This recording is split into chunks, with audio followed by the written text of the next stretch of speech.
कभी कभी ऐसा लगता है ना कि मोटिवेशन कहीं खो गया है, या फिर ये जो ध्यान भटकता रहता है वो हमें अपनी मंजिल तक पहुंचने ही नहीं दे रहा। तो चलिए आज इसी का हल ढूंढते हैं एक बहुत ही पावरफुल सोच के जरिए।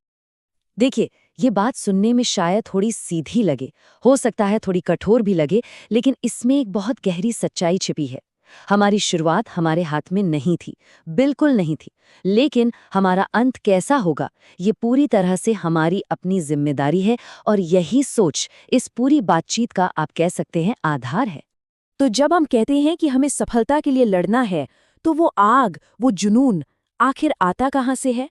अक्सर उसकी जड़ें कहीं बाहर नहीं, हमारे अपने घर में होती हैं, हमारे माँ बाप के संघर्षों में। चलिए इस इमोशनल क्यों को थोड़ा और गहराई से समझते हैं। बस एक पल के लिए सब कुछ भूल कर सोचिए उन अनगिनत रातों के बारे में जब हमारे पेरेंट्स ने हमारी ज़रूरतों को अपनी ख्वाहिशों से कहीं ऊपर रखा। उनके वो सपने जो उन्होंने शायद हमारे सपनों के लिए बस यूं ही कुर्बान कर दिए। ये तस्वीर अपने आप में एक पूरी कहानी है। सोचिए जरा, एक पिता जो बेल्ट की जगह एक रस्सी का इस्तेमाल कर रहा है और उसे अपनी शर्ट के नीचे छिपा रहा है। क्यों? ताकि किसी को पता ना चले। ये सिर्फ एक रस्सी नहीं है, ये उन हजारों अनकहे त्यागों का प्रतीक है जो हमारे माँ बाप हमारे लिए करते हैं और हमें कभी एहसास तक नहीं होने देते। उन्होंने हमें सबसे अच्छे स्कूल में भेजा, भले ही उसके लिए उन्हें कितने ही घंटे एक्स्ट्रा काम क्यों ना करना पड़ा हो। उन्होंने पक्का किया कि हमारे पास सबसे अच्छी किताबें हों, जबकि वे खुद शायद सबसे साधारण कपड़ों में रहते थे। ये सब क्यों? क्योंकि उनकी बस एक ही इच्छा थी कि हम सफल हों। और जब हम अपने पेरेंट्स के इस त्याग को समझते हैं, तो ये हमें लड़ने के लिए बहुत बहुत पावरफुल क्यों देता है। लेकिन कभी-कभी यही क्यों हमें एक आम से जाल में फंसा भी सकता है। ये सोचना कि कोई और आएगा और हमारी जिंदगी बदल देगा। अगर कोई ये सोचकर बैठा है कि कोई चमत्कार होगा या कोई मसीहा आएगा, कोई इंसान आकर उसकी किस्मत बदल देगा, तो ये सबसे बड़ी गलतफहमी है। बदलाव कभी बाहर से नहीं आता, बदलाव हमेशा अंदर से शुरू होता है। और एक बहुत दिलचस्प बात देखिए, चाहे कोई स्टूडेंट सफल हो या असफल, उनके माँ बाप दोनों ही केस में हमेशा उनकी सफलता ही चाहते हैं। इसका मतलब क्या हुआ? इसका मतलब ये कि पेरेंट्स का सपोर्ट और उनकी दुआएं तो हमेशा हमारे साथ हैं, पर ये सफलता की गारंटी नहीं है। तो फिर वो आखिरी चीज क्या है जो फर्क डालती है? तो अगर हमारे माता पिता नहीं, हमारे दोस्त नहीं और हमारी किस्मत भी नहीं, तो फिर वो कौन है? कौन है जो सच में किसी की भी जिंदगी बदल सकता है?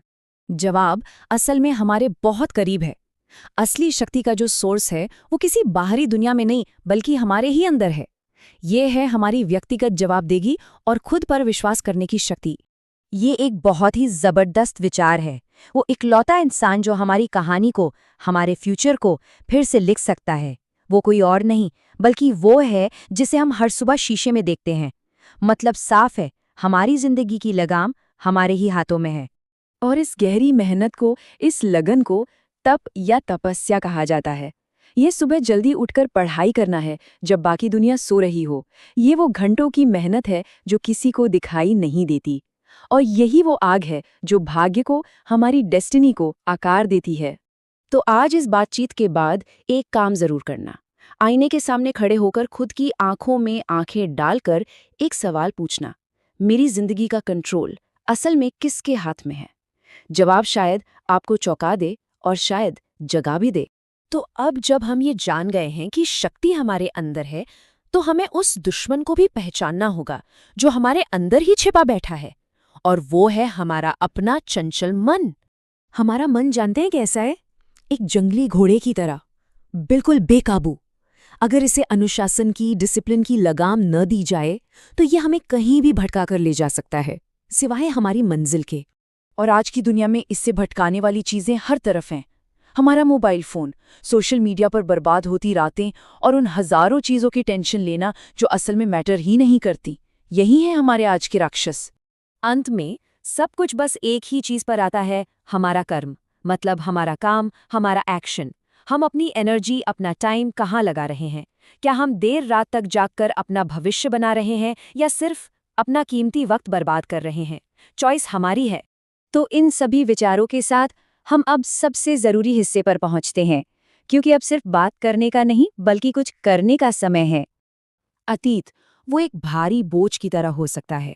हम इसे अपने कंधों पर रखकर भविष्य की दौड़ नहीं जीत सकते। तो जो हो गया सो हो गया, उसे वहीं छोड़ दीजिए जहां वो है, पीछे। हमारा भविष्य जानते हैं कैसा है? एक खाली कैनवस की तरह है, एकदम साफ, और ब्रश हमारे हाथ में है। हम इसी पल से, आज से अपनी जिंदगी की सबसे बेहतरीन तस्वीर बनाना शुरू कर सकते हैं। T = 0। T = 0। इसका मतलब क्या है? इसका मतलब है टाइम 0। आज, अभी, इसी पल अपनी जिंदगी की घड़ी को रीसेट कर दीजिए। हमारी नई कहानी यहीं से, इसी क्षण से शुरू होती है। आईने में जो इंसान है वो बदलने के लिए पूरी तरह से तैयार है।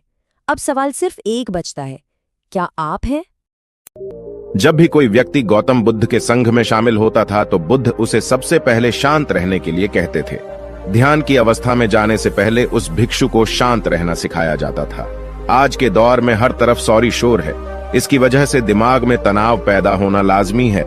ऐसे में अगर आप हर रोज कुछ देर मौन रहने का अभ्यास करते हैं तो इससे आपके तनाव पैदा होने वाले हार्मोन के लेवल में कमी आती है। इससे आपका दिमाग शांत होता है, गुस्सा नियंत्रित रहता है और तनाव बढ़ाने वाले हार्मोन्स का लेवल घटता है। आज के इस वीडियो में हम जानेंगे कि किन मौकों पर हमें शांत रहना है और किन मौकों पर हमें बोलना है और शांत रहने से हमारे अंदर क्या बदलाव आ सकता है। दोस्तों, संध्या काल का समय था। गुरु अपने सभी शिष्यों को बुलाते हैं और कहते हैं, कल सुबह सब लोग नदी में स्नान करने के बाद तुरंत हमारी कुटिया के सामने उपस्थित हो जाना। सभी इसी से हैरान रह जाते हैं कि हम लोगों ने कुछ गलती की है क्या, लेकिन गुस्से से यह कहते हैं कि हो सकता है कि गुरुजी कल सुबह कुछ अच्छी बात बताने वाले हैं। सब लोग रात को सही समय पर सो जाते हैं और सुबह उठकर सभी लोग नदी में स्नान करने के बाद वापस गुरुजी के सामने उपस्थित हो जाते हैं। गुरु कहते हैं, आज हम तुम सबको चुप रहने के फायदे के बारे में बताऊंगा। गुरु कहते हैं, 10 मौके जहां पर चुप रहने से होता है लाभ और बोलने से नुकसान। गुरु कहते हैं, अगर आप इन 10 मौकों पर शांत हो गए यानी मौन हो गए तो आप जो चाहेंगे वही मिल जाएगा। आपकी जिंदगी में चमत्कारिक बदलाव शुरू हो जाएंगे। जरूरत से ज्यादा बोलना या चुप रहना दोनों ही अच्छी बात नहीं है। जैसे जरूरत से ज्यादा बारिश हो जाना या फिर धूप दोनों ही दिक्कत देती है, उसी तरह अनावश्यक बोलने से भी काफी नुकसान होता है। गुरु कहते हैं कि पहला ऐसा मौका जहां पर व्यक्ति को चुप रहना चाहिए, बिना तथ्य के ना बोले। गुरु ने कहा, अगर आपके पास कोई तथ्य नहीं है तो वहां चुप रहने में ही भलाई है। चुप बैठने से दिमाग में नई कोशिकाओं का निर्माण होता है और इससे ज्ञान की वृद्धि होती है। बोलने में भलाई वही है जहां आपको किसी चीज के बारे में पूरा ज्ञान हो। अगर आप बिना तथ्य के कहीं बोलते हैं या फिर बेवजह बोलते हैं तो आपका वहां मजाक भी बन सकता है। अगर आपके पास पर्याप्त जानकारी नहीं है, ऐसी जगह पर बोलने से आपका मजाक तो बनी रहेगी, साथ ही साथ लोगों का भरोसा भी आपसे उठने लगेगा। इसलिए ऐसी जगह पर शांत रहो जहां तुम्हें पता ना हो कि क्या बोलना है क्या नहीं। कई बार कुछ लोग ऐसे होते हैं जो हर जगह अपनी उपस्थिति बताने लगते हैं। उन्हें पता नहीं होता है कि हमें क्या बोलना है, लेकिन फिर भी बोलते जाते हैं और फिर बाद में दूसरे लोग उनके जाने के बाद उनका मजाक उड़ाते हैं। जब तक आपको उस तथ्य के बारे में अच्छा ज्ञान नहीं है, उसके बारे में पता नहीं है, तो वहां चुप रहना ही ज्यादा समझदारी है। गुरु ने कहा, दूसरा ऐसा मौका जहां पर व्यक्ति को चुप रहना चाहिए।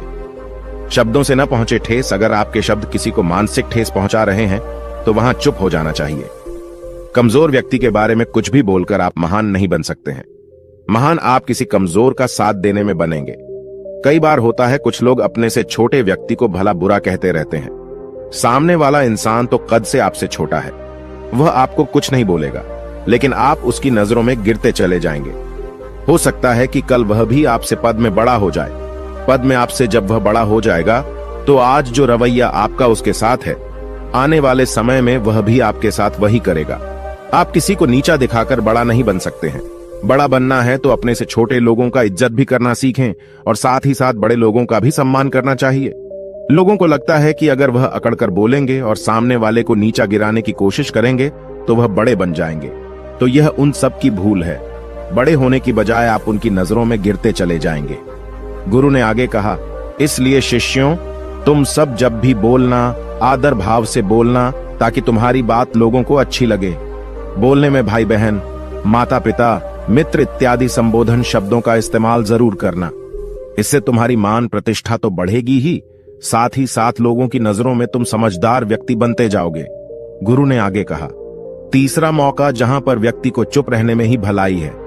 क्रोध या घृणा करने वाले लोग, जब कोई अपना या सगा संबंधी आप पर क्रोध कर रहा हो, आपका अपमान कर रहा हो, तो आपको उस वक्त चुप रहना चाहिए ताकि सामने वाले का गुब्बारा पूरी तरह से फट जाए। आप यदि सही हैं तो उसे कतई माफीनामा गए और चुप रहकर ही सही समय का इंतजार करें। वह खुद आपसे माफी मांग लेगा जब उसे अपनी गलती का एहसास हो जाएगा। गुरु आगे कहते हैं कि अगर आपका कोई सगा संबंधी आप पर क्रोध कर रहा हो और आप उस समय शांत हैं, तो यह आदर सम्मान देने की निशानी होती है। इससे न कोई छोटा होता है और न ही बड़ा। अगर आपको क्रोध आ रहा है तो आप या तो वहां से किसी का अनादर किए बिना चले जाएं या फिर चुप रहें। क्रोध करने से आपके रिश्ते खराब होंगे। क्रोध करने से हमेशा क्रोध करने वाले व्यक्ति का ही बुरा होता है।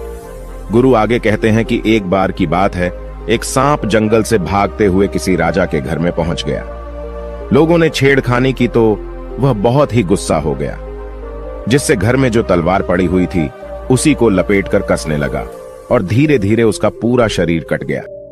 ठीक उसी प्रकार हमारा गुस्सा भी हमारे शरीर को तलवार की भांति काटता रहता है। गुस्सा ध्यान से खत्म होता है प्रतिदिन। अगर आप ध्यान की मुद्रा में बैठे हैं तो आपका गुस्सा आपके नियंत्रण में रहेगा। गुरु आगे कहते हैं कि यह तरीका है कि आप प्रतिदिन ध्यान का अभ्यास करें। इससे आपके शरीर में जो हार्मोन्स गुस्से को बढ़ावा देते हैं वह सब तुम्हारे नियंत्रण में रहेंगे, जिससे शरीर गुस्से पर आसानी तुम्हारा से काबू पा लेगा। लेकिन एक तरीका यह भी है कि जब भी आपको गुस्सा आए तो आप यह समझने का प्रयास करो कि क्या मेरा गुस्सा जायज है या नहीं।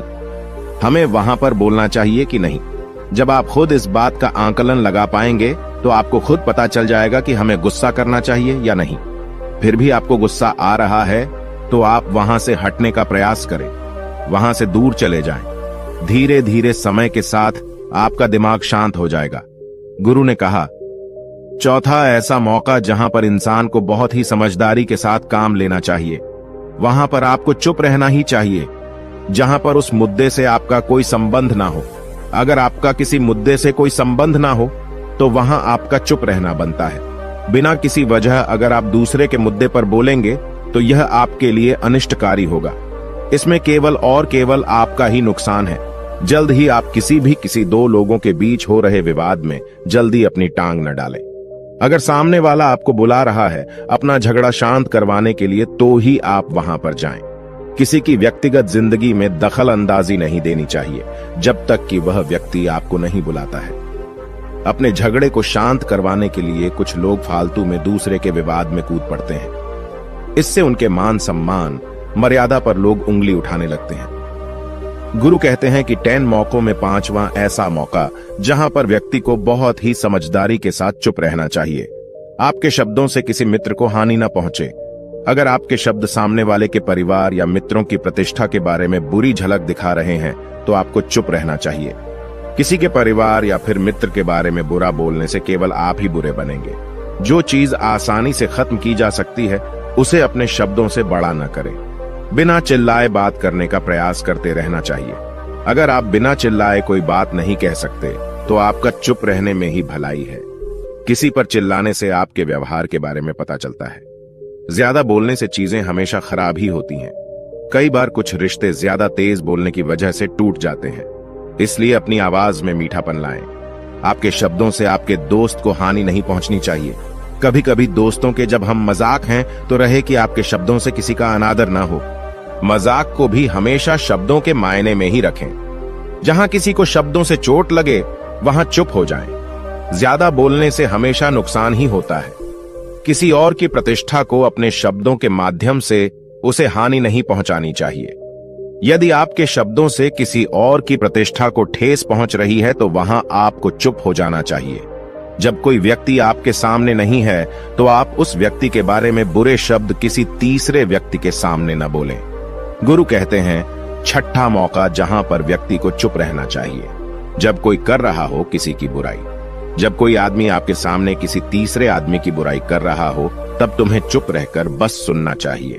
अपनी राय व्यक्त नहीं करना चाहिए, क्योंकि जो आज आपके सामने किसी तीसरे की बुराई कर रहा है वह कल किसी और के सामने आपकी बुराई भी कर सकता है। यदि आपने कुछ कहा है तो नीति शास्त्र के अनुसार जो अपने मुंह को बंद रखता है और बुद्धि से काम करता है वही इंसान समझदार होता है। बिना जरूरत के बोलना, किसी के बारे में किसी के बीच में बोलना यह गलत बात है। कभी कभी हमारे लिए बुद्धिमानी इसी में होती है कि हमें अपना मुंह ऐसी जगह पर नहीं खोलना चाहिए। गुरु आगे कहते हैं कि 10 मौकों में 7वां ऐसा मौका जहां पर व्यक्ति को चुप रहना चाहिए, जब कोई नहीं समझे आपकी भावना। यदि आपको लग रहा है कि कोई व्यक्ति आपकी भावना, दुख या परेशानी को शब्दों में नहीं समझ रहा है, यदि आपको लग रहा है कि सामने वाला व्यक्ति आपकी भावना या दुख को या आपकी जो परेशानी है उसको वह समझ नहीं पा रहा है या समझने का प्रयास ही नहीं कर रहा है या वह आपको ध्यान से सुन ही नहीं पा रहा है, तो ऐसे व्यक्ति के सामने आप चुप ही रहें, क्योंकि ऐसे लोगों को आपकी भावना या दुख से कोई मतलब नहीं होता है। ऐसे लोगों को अपना राज बताकर आप पछताएंगे ही बाद में। इसलिए हर किसी को अपने मन की बात नहीं बतानी चाहिए। अगर आपको लग रहा है कि सामने वाला आपकी बात को नहीं समझ पा रहा है, आपकी भावनाओं को नहीं समझ पा रहा है, तो वहां पर आपको नहीं बोलना चाहिए, क्योंकि आज में आपका मजाक ही बन जाएगा जब आपको लगने लगे कि सामने वाला आपकी भावनाओं को ठीक तरीके से समझ रहा है, आप जो कह रहे हैं वह ठीक से सुन रहा है, तभी आप उसे अपनी बात कहें। गुरु कहते हैं कि 8वां मौका जहां पर आपको चुप रहना चाहिए, जब कोई इंसान अपना दुख व्यक्त करे। यदि कोई इंसान अपने दुख या परेशानी को आपको बता रहा है तो इसका मतलब यह है कि वह आपको अपना समझ रहा है। ऐसे में तुरंत ही उसे समाधान बताने के बजाय चुप रहकर उसके दुख या समस्या को सुने। उसके दुख या समस्या को किसी और को न बताएं। वह इसलिए नहीं बता रहा है कि उसकी समस्याओं का समाधान कर देंगे, बल्कि वह इसलिए भी बता रहा है कि सामने वाला उसकी बात को समझ रहा है। कई बार बताने से दुख कम हो जाते हैं। आपको अपना दुख इसलिए बता रहा होगा कि उसे लग रहा है कि आप उसकी बात को समझ रहे हैं। दुख बांटने से कम हो जाता है। इसलिए जब कोई व्यक्ति अपना दुख आपसे व्यक्त करे तो आप चुप मारकर उसकी बात को बहुत ही ध्यान से सुनें, ताकि उसके दुख कम हो जाएं। उसके मन का बोझ हल्का हो जाए, क्योंकि उसके मन में जो भी बातें थीं वह आपको सब बता दिया। गुरु आगे कहते हैं कि 10 जगहों में 9 ही ऐसी जगह जहां पर आपको चुप रहना चाहिए। जहां पर दुष्ट प्रकृति के लोग रह रहे हों और गाली गलौज कर रहे हों तो आप वहां पर मत जाइए। ऐसी जगहों से आप चुपचाप निकल जाएं, अर्थात अपनी प्रतिक्रिया दिए बिना आप वहां से चले जाएं, क्योंकि जिसकी जुबान खराब होती है, जो दुष्ट प्रकृति के लोग होते हैं, उनको आप ऐसे समय में नहीं समझा सकते हैं। जब उनका दिमाग पूरी तरह से शांत हो जाए तभी वह आपकी बात सुनेंगे। इसलिए जहां पर दुष्ट प्रकृति के लोगों आपकी बात को न मानते हों और न ही सुनते हों तो आपको वहां पर नहीं बोलना चाहिए। गुरु कहते हैं कि 10 माह ऐसा मौका जहां पर आपको शांत हो जाना चाहिए। अपनी सफलता का राज हर किसी को न बताएं। कई बार होता है कि कुछ लोग जो सफलता को बहुत ही जल्दी अर्जित कर लेते हैं, वे हर जगह अपनी सफलता का ढिंढोरा पीटने लगते हैं। ऐसे में क्या होता है कि कई लोग आपकी सफलता से खुश नहीं होते हैं। अगर आप अपनी सफलता का जबरदस्ती लोगों में ढिंढोरा पिटवा रहे हैं तो लोगों की नकारात्मक ऊर्जा आपको प्रभावित कर सकती है। जब आप सफल होंगे तो सबको पता चल जाएगा कि आप सफल हो गए हैं। ढिंढोरा पीटने से नुकसान आपका ही होगा। इतना कहकर गुरु ने कहा, शिष्यों, आज के लिए बस इतना ही। अगर तुम सब मेरी इन 10 बातों को अपने जीवन में अपना लेते हो तो तुम सब काफी हद तक परेशानियों से बचे रहोगे। यहाँ से जाने के बाद मेरी यह बातें आपके जीवन किसी वरदान से कम साबित नहीं होंगी। दोस्तों, मुझे उम्मीद है इस वीडियो से आपको बहुत कुछ सीखने को मिला होगा। अगर आप नए हो तो हमसे जुड़ने के लिए इस चैनल को सब्सक्राइब करना मत भूलिएगा।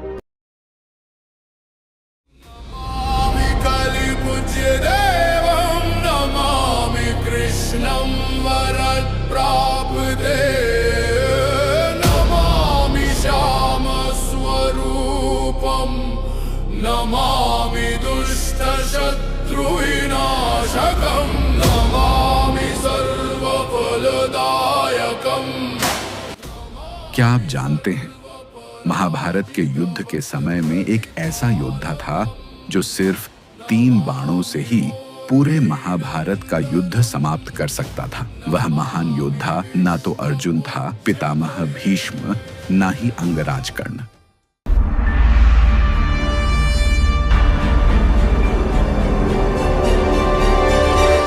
यह अपूर्व कहानी मध्यकालीन महाभारत के युग से आरंभ होती है, जहां एक महान योद्धा ने अपने वचन के लिए स्वयं का शीश दान कर दिया।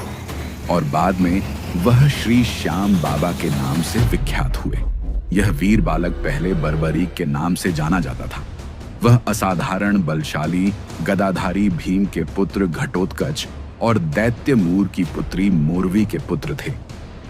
बचपन से ही बर्बरीक अत्यंत वीर और महान योद्धा थे। उन्होंने युद्ध कला का ज्ञान अपनी माता और स्वयं श्री कृष्ण से प्राप्त किया। अपनी कठोर तपस्या से उन्होंने नव दुर्गा को प्रसन्न किया, जिनसे उन्हें 3 अमोघ बाण प्राप्त हुए। इसी कारण वे 3 बाणधारी के नाम से प्रसिद्ध हुए। इसके अतिरिक्त अग्निदेव ने प्रसन्न होकर उन्हें एक ऐसा शक्तिशाली धनुष प्रदान किया जो उन्हें तीनों लोकों में विजयी बनाने में सक्षम था। जब बर्बरीक को कौरवों और पांडवों के मध्य महाभारत का युद्ध अपरिहार्य होने का समाचार मिला, तो उनकी भी युद्ध में सम्मिलित होने की तीव्र इच्छा जागी। अपनी माता से आशीर्वाद लेने जाने पर उन्होंने एक महत्वपूर्ण वचन दिया कि वे युद्ध में सदैव हारे हुए पक्ष का साथ देंगे। अपने इस वचन को निभाने के लिए बर्बरीक अपने घोड़े पर सवार होकर अपने 3 बाण और धनुष के साथ कुरुक्षेत्र की रणभूमि की ओर चल पड़े।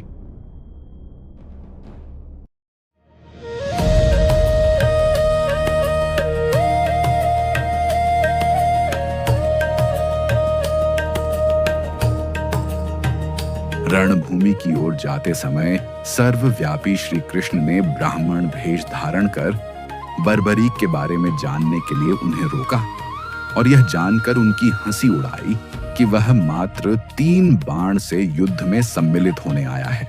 ऐसा सुनकर बर्बरीक ने उत्तर दिया कि मात्र 1 बाण शत्रु सेना को परास्त करने के लिए पर्याप्त है और ऐसा करने के बाद बाण वापस टूनीर में ही आएगा। यदि तीनों बाणों को प्रयोग में लिया गया तो पूरे ब्रह्मांड का विनाश हो जाएगा। यह जानकर भगवान कृष्ण ने उन्हें चुनौती दी कि इस वृक्ष के सभी पत्तों को वेध कर दिखलाओ। वे दोनों पीपल के वृक्ष के नीचे खड़े थे। बर्बरीक ने चुनौती स्वीकार की और अपने तूणीर से एक बाण निकाला और ईश्वर को स्मरण कर बाण पेड़ के पत्तों की ओर चलाया। बाण ने क्षण भर में पेड़ के सभी पत्तों को वेध दिया और श्री कृष्ण के पैर के इर्द गिर्द चक्कर लगाने लगा, क्योंकि एक पत्ता उन्होंने अपने पैर के नीचे छुपा लिया था। बर्बरीक ने कहा कि आप अपने पैर को हटा लीजिए, अन्यथा ये बाण आपके पैर को भी वेध देगा। तब ब्राह्मण रूपी श्री कृष्ण ने बर्बरीक से दान की अभिलाषा व्यक्त की। वीर बर्बरीक ने तत्काल उन्हें वचन दिया और दान मांगने को कहा। ब्राह्मण ने उनसे उनके शीश का दान मांगा। बर्बरीक क्षण भर के लिए अचंभित हुए, पर वह अपने वचन से अडिग नहीं हो सकते थे। उन्होंने कहा कि एक साधारण ब्राह्मण इस प्रकार का दान नहीं मांग सकता। अतः उन्होंने ब्राह्मण से अपने वास्तविक स्वरूप को प्रकट करने की प्रार्थना की। ब्राह्मण रूपी श्री कृष्ण अपने रूप में आ गए। श्री कृष्ण ने बर्बरीक को शीश दान मांगने का कारण समझाया। युद्ध आरंभ होने से पूर्व युद्ध भूमि के पूजन के लिए तीनों लोकों के सर्वश्रेष्ठ क्षत्रिय के शीश की आहुति देनी होती थी और इसलिए वे ऐसा करने के लिए विवश थे। बर्बरीक ने उनकी बात स्वीकार की और उनसे अंत तक युद्ध देखने की प्रार्थना की। श्री कृष्ण ने उनकी यह इच्छा स्वीकार कर ली। इस महान बलिदान से प्रसन्न होकर श्री कृष्ण ने बर्बरीक को युद्ध में सर्वश्रेष्ठ वीर की उपाधि से अलंकृत किया। उनका शीश युद्ध भूमि के समीप ही एक पहाड़ी पर स्थापित किया गया, जहां से बर्बरीक संपूर्ण युद्ध का जायजा ले सकते थे। फाल्गुन माह की द्वादशी को उन्होंने यह दान दिया। इस प्रकार वे शीश के दानी कहलाए। महाभारत युद्ध की समाप्ति पर पांडवों में ही आपसी विवाद होने लगा कि युद्ध में विजय का श्रेय किसको जाता है। श्री कृष्ण ने उनसे कहा, बर्बरीक का शीश संपूर्ण युद्ध का साक्षी है, अतएव उससे बेहतर निर्णायक भला कौन हो सकता है। सभी इस बात से सहमत हो गए और पहाड़ी की ओर चल पड़े। वहां पहुंचकर बर्बरीक के शीश ने उत्तर दिया कि श्री कृष्ण ही युद्ध में विजय प्राप्त कराने में सबसे महान पात्र हैं। उनकी शिक्षा, उपस्थिति, युद्ध नीति ही निर्णायक थी। उन्हें युद्ध भूमि में सिर्फ उनका सुदर्शन चक्र घूमता हुआ दिखाई दे रहा था, जो शत्रु सेना को काट रहा था। महाकाली कृष्ण के आदेश पर शत्रु सेना के रक्त से भरे प्यालों का सेवन कर रही थी। श्री कृष्ण वीर बर्बरीक के महान बलिदान से काफी प्रसन्न हुए और वरदान दिया कि कलयुग में तुम श्याम नाम से जाने जाओगे, क्योंकि उस युग में हारे हुए का साथ देने वाला ही श्याम नाम धारण करने में समर्थ है। उनका शीश खाटू नगर वर्तमान राजस्थान राज्य के सीकर जिला में दफनाया गया था, इसलिए उन्हें खाटू श्याम बाबा कहा जाता है।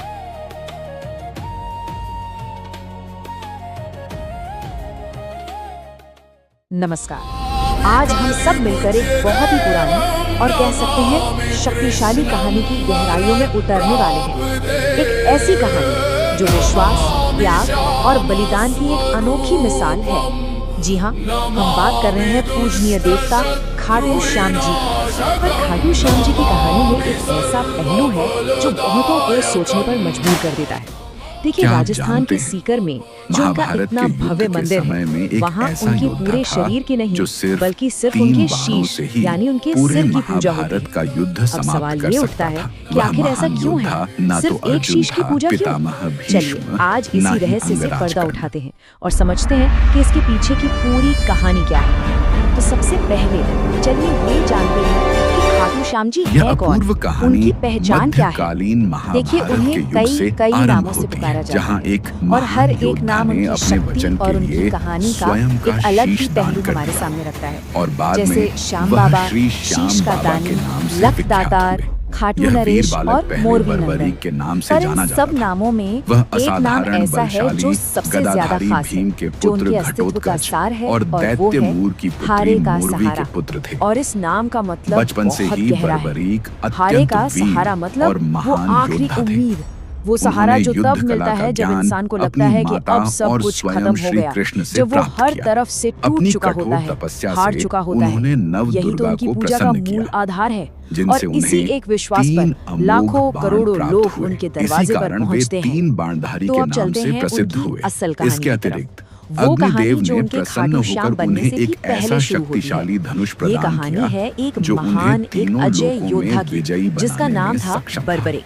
जब बर्बरीक का जन्म ही एक असाधारण कुल में हुआ था। महाभारत का युद्ध अपरिहार्य होने का समाचार मिला तो उनकी भी युद्ध में सम्मिलित होने की तीव्र इच्छा जागी। अपनी माता से आशीर्वाद लेने जाने पर उन्होंने एक महत्वपूर्ण वचन दिया कि वे युद्ध में सदैव हारे हुए पक्ष का साथ देंगे। अपने इस वचन को निभाने के लिए बर्बरीक की कहानी में दो ऐसी चीजें थी जिन्होंने उनकी अपने 3 बाण और धनुष के साथ कुरुक्षेत्र की रणभूमि की ओर चल पड़े। उनका एक अटल प्रण।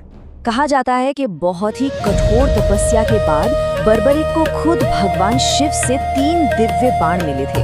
और ये कोई मामूली बाण नहीं थे, ये अजेय थे। मतलब सिर्फ एक बाण में इतनी शक्ति थी कि वो पूरी की पूरी दुश्मन सेना को एक पल में खत्म कर सकता था। जाहिर है इस शक्ति ने उन्हें लगभग अपराजय बना दिया था। और यह जानकर उनकी बाणों से भी ज्यादा शक्तिशाली कुछ और था। वो था उनका प्रण। महाभारत के महान युद्ध में जाने से ठीक पहले उन्होंने अपनी माँ को एक वचन दिया, एक प्रण दिया कि जो हारेगा मैं उसकी तरफ से युद्ध लड़ूंगा। और ऐसा करने के बाद यही एक प्रण उनकी कहानी को, उनकी नियति को बदलने वाला था। अब देखिए, भगवान श्री कृष्ण तो अंतर्यामी थे। वो सब जानते थे। वो ये भी समझ गए थे कि बर्बरीक का ये प्रण महाभारत के युद्ध का पूरा नतीजा ही पलट कर रख सकता है। इसीलिए उन्होंने खुद इसमें हस्तक्षेप करने का फैसला किया। तो हुआ यूं कि जब बर्बरीक युद्ध के मैदान की तरफ बढ़ रहे थे तो रास्ते में उन्हें एक साधारण ब्राह्मण मिले। असल में ये कोई और नहीं बल्कि वेश बदले हुए खुद श्री कृष्ण थे। उन्होंने बर्बरीक को रोका और एक तरह से उनकी शक्ति पर शक करते हुए पूछा कि भाई तुम सिर्फ इन 3 बाणों